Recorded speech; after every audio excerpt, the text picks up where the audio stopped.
नमस्कार, प्रणाम। हम मनु पांडे।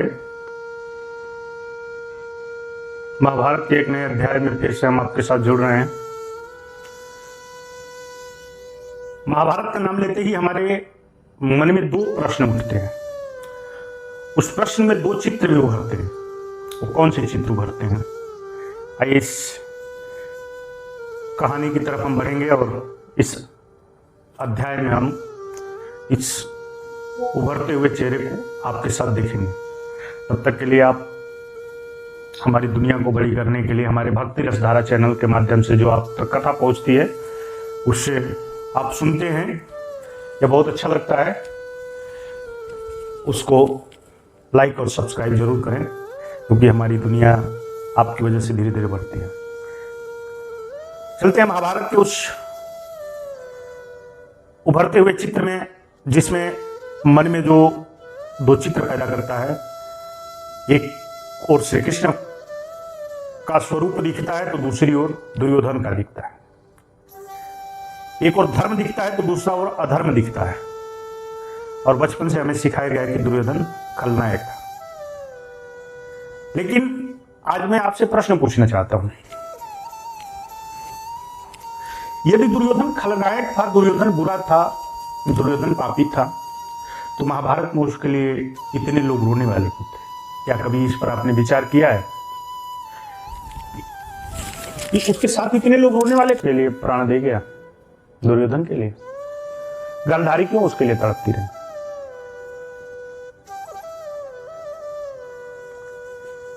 धृतराष्ट्र उसके लिए जाने के बाद क्यों टूट गए?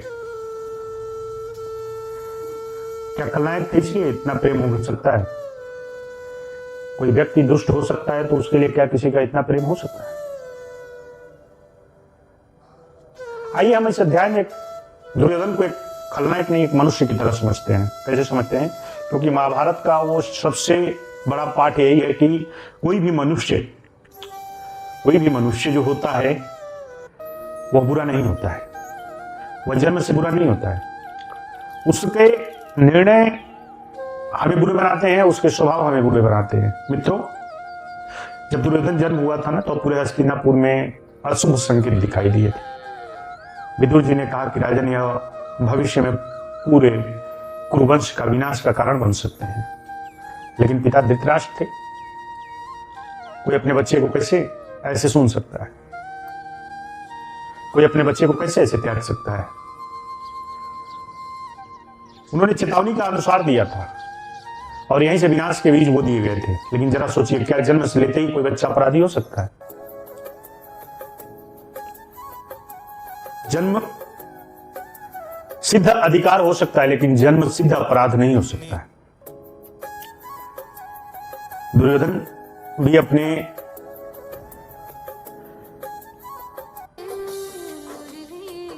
आम मनुष्य के जो जीवन में बच्चे होते हैं, उसके पुत्र होते हैं, दुर्योधन भी उसी बच्चे की तरह जन्म लेते हैं। उनकी आंखों में सपने होते हैं, उनके मन में एक विचारणीय प्रश्न होते हैं, लेकिन धीरे धीरे उनके मन में एक भीतर जहर भरने लगता है। वह कौन सा जहर है? उस जहर का नाम था तुलना। हर समय किसी व्यक्ति का तुलना नहीं करना चाहिए। घर में कोई 4 बच्चे हैं तो किसी भी बच्चे की किसी से तुलना नहीं करनी चाहिए। ये हर मनुष्य को समझना चाहिए। यही कारण था दुर्योधन। अर्जुन की प्रशंसा, भीम की शक्ति, युधिष्ठिर का धर्म, नकुल सहदेव की सुंदरता, और दुर्योधन वह हमेशा किसी से कभी भी कम ही बताए जाते थे। भाइयों और बहनों में जिस घर में बच्चों की तुलना हो जाती है ना, वहां प्रेम मरने लगता है। यही कारण था कि दुर्योधन अपने मन में एक बहुत भारीपन नाम का जहर बो रहे थे। उसे लगा कि पूरा संसार पांडवों का है, लोग इन्हीं से प्यार करते हैं, और उसके हिस्से में केवल उपेक्षा नाम की, अवहेलना नाम की विषाक्त पदार्थ होते थे। उसके मन में यही विषाक्त पदार्थ हो जाते थे कि तुम सबसे कमजोर हो, तुम सबसे भाइयों में कुरूप हो। यह धीरे धीरे उपेक्षा ईर्ष्या में बदल जाती है। दुर्योधन को अपनी ईर्ष्या मनुष्य का सबसे बड़ा शत्रु मानना चाहिए, लेकिन दुर्योधन ने उस ईर्ष्या को अपना सबसे बड़ा प्रेमी मान लिया और उसको शत्रु के रूप में अपने भाइयों के प्रति पाल लिया। फिर उसके जीवन में शकुनी नाम के व्यक्ति का प्रवेश होता है। वह व्यक्ति जो दुर्योधन और पांडवों पर मरहम नहीं लगाया, वह व्यक्ति जो उसके मन में और जहर घोल दिया। शकुनी हर दिन कहता है कि राज्य तुम्हारा है, पिता तुम्हारे राजा है, पांडव तुम्हारा किसी न किसी दिन अधिकार छीन लेंगे।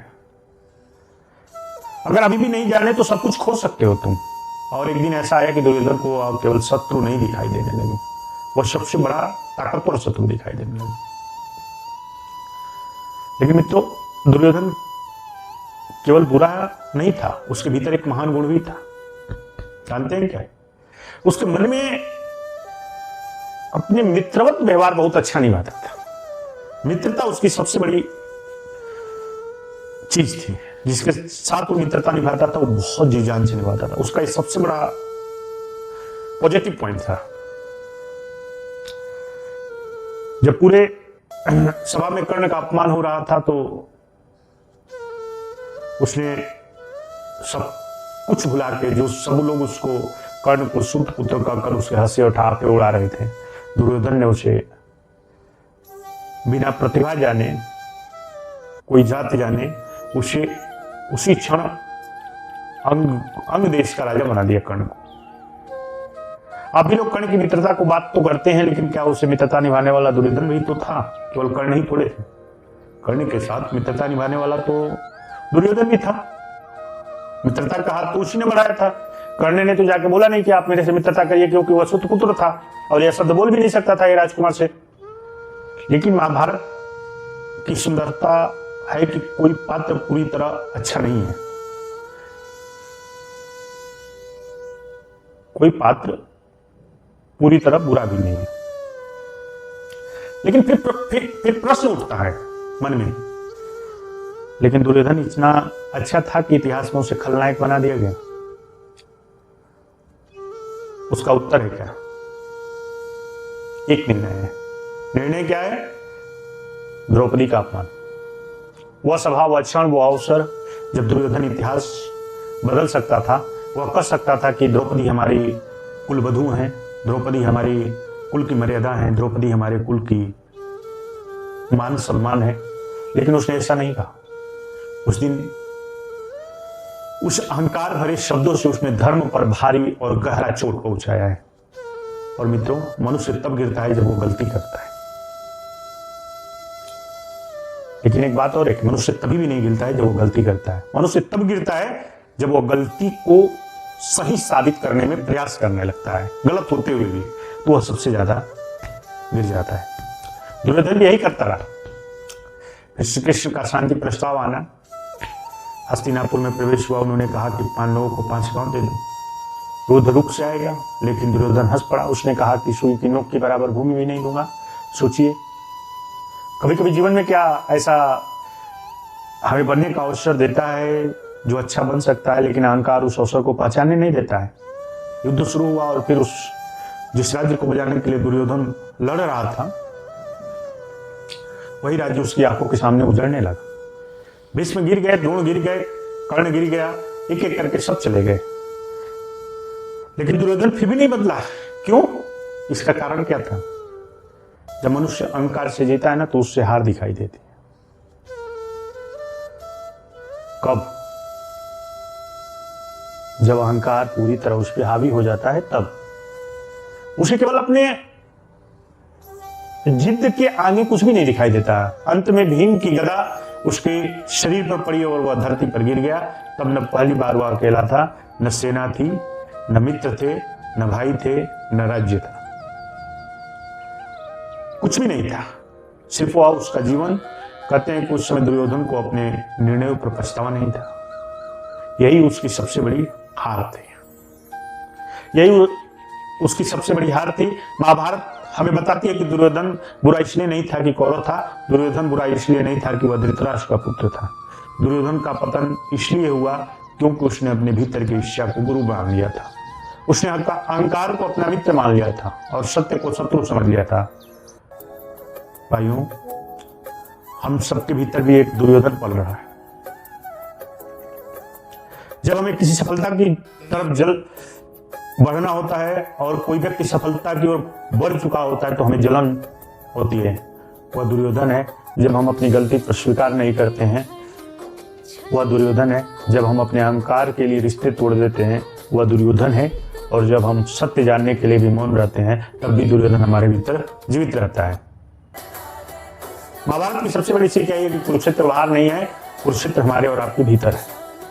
कृष्ण भी भीतर है और दुर्योधन भी है। निर्णय हमें यह करना है कि हम किसे सुनेंगे। आप भी ऐसी कहानियां सुनने के लिए हमारे भक्ति रसधारा चैनल को सब्सक्राइब करें, लाइक करें और इस वीडियो के कमेंट्स में जरूर बताएं कि हमारा यह कहानी आपको कैसा लगा। क्या आप दुर्योधन को गलत मानते हैं या सही, यह कमेंट्स के माध्यम से जरूर हमें बताएं। जय श्री कृष्णा। हरि ओम तत्सत।